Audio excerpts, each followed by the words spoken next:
நடைபெறப் போகிற நாடாளுமன்ற தேர்தலில் புதுவை உள்ளிட்ட 40 தொகுதிகளிலும் இந்தியா கூட்டணி தான் வெற்றி பெறும். அதை நெறிப்படுத்தி ஒழுங்குபடுத்தி அதை அனைவரையும் அரவணைத்துக் கொண்டு நம்முடைய முதலமைச்சர் தளபதி ஸ்டாலின் அவர்கள் கொண்டு சென்று கொண்டிருக்கிறார்கள். ஒரு பெரிய தர்ம யுத்தம் நடக்கிறது. மூட நம்பிக்கைக்கும் பகுத்தறிவுக்கும் நடக்கிற தர்ம யுத்தம்.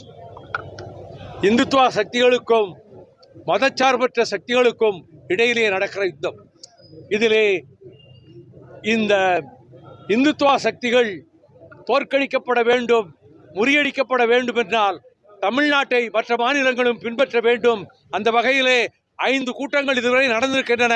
நான் 4 கூட்டங்களிலே கலந்து கொண்டேன். அங்கங்கு ஏதாவது சிறு மனக்கசப்பு இருக்குமானால் இவர்கள் கூட்டணியை விட்டு போய்விடுவார்கள் என்று பத்திரிகைகளிலே ஒரு சில பத்திரிகைகளிலே எழுதுவது, அது பேச்சுவார்த்தை நடக்கும்போது அப்படி தான் இருக்கும், பிறகு கடைசியில் சரியாக போகும். ஆகவே இந்தியா கூட்டணி நிச்சயமாக வரப்போகிற நாடாளுமன்ற தேர்தலில் வெற்றி பெற்று ஆட்சி பீடத்திலே அமரும் என்று நான் உறுதியாக சொல்லுகிறேன்.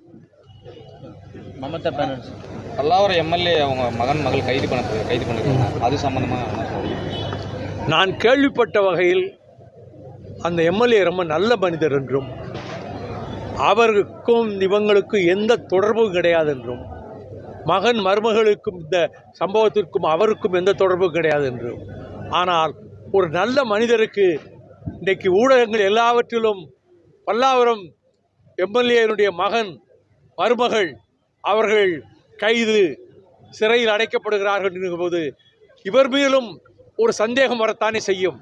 அந்த வகையிலே நான் அறிக்கை கூட கொடுத்திருக்கிறேன், இவர்கள் மீது கடுமையான நடவடிக்கை எடுக்க வேண்டும் என்று. ஆனால் நான் கேள்விப்பட்ட வரையிலே அந்த எம்எல்ஏ ரொம்ப நல்லவர் என்றும் இந்த மாதிரியான பிரச்சனைகளுக்கு போக மாட்டார் என்றும் சொல்லுகிறார்கள். இந்தியா மகன் மருமகள் மீது, அதாவது மெயினா மருமகள் மீது தான் இந்த பொண்ணு குற்றச்சாட்டை வச்சிருக்காங்க. இவர் மேல கிடையாது, இனி வருங்காலங்களில் இந்த மொழி சம்பந்தமா இது போல ஹிந்தி திணிப்பு சமஸ்கிருதம் அதை வச்சு வராங்கன்னு சொன்னீங்க. அது எப்படி சார் நம்ம ஏற்றுக்க போறாங்க? நம்ம ஒட்டுமொத்தமா நம்ம திமுக கூட்டணியில் யாரும் ஏற்றுக்கிட மாட்டாங்க. யாரும் ஏற்றுக்கிட மாட்டாங்க. அவங்க சமஸ்கிருதத்தோ இந்தியையோ ஏற்றுக்கொள்ள மாட்டார்கள். நம்ம கூட்டணியில் இருக்கிறவங்க யாருமே ஏற்றுக்கொள்ள மாட்டார்கள்.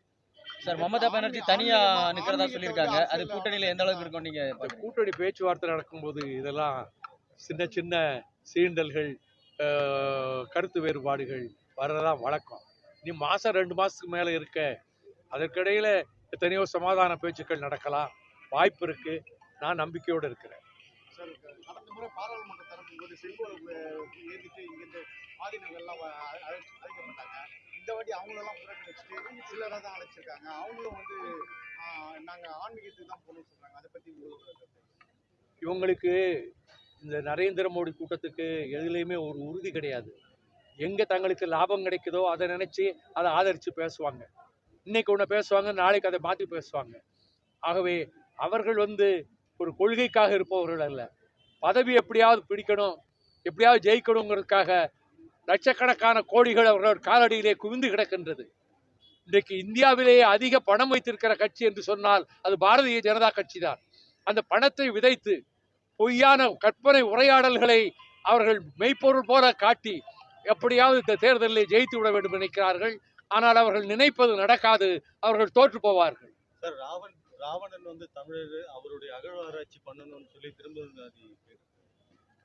அவருடைய ஆய்வில் அவருக்கு அப்படி தோணி இருக்கு. அதில் என்ன தப்பு? தென் திசையை பார்க்கின்றேன், என் சிந்தைகள் எல்லாம் தோள்கள் எல்லாம் விம்முதடா அப்படின்னு பாரதிதாசனே பாடினார. மக்கள் நீதி மையம் சார்பா இப்போ செயற்குழு கூட்டம் நடத்துறாங்க. அது தெரியல, அவரு தேர்தலில் நிற்கக்கூடும் சொல்லி இன்னைக்கு செய்திகள் எல்லாம் டிவியில் வந்திருக்கு. அது முழுமையாக தெரியலை அவர் என்ன முடிவெடுப்பார்.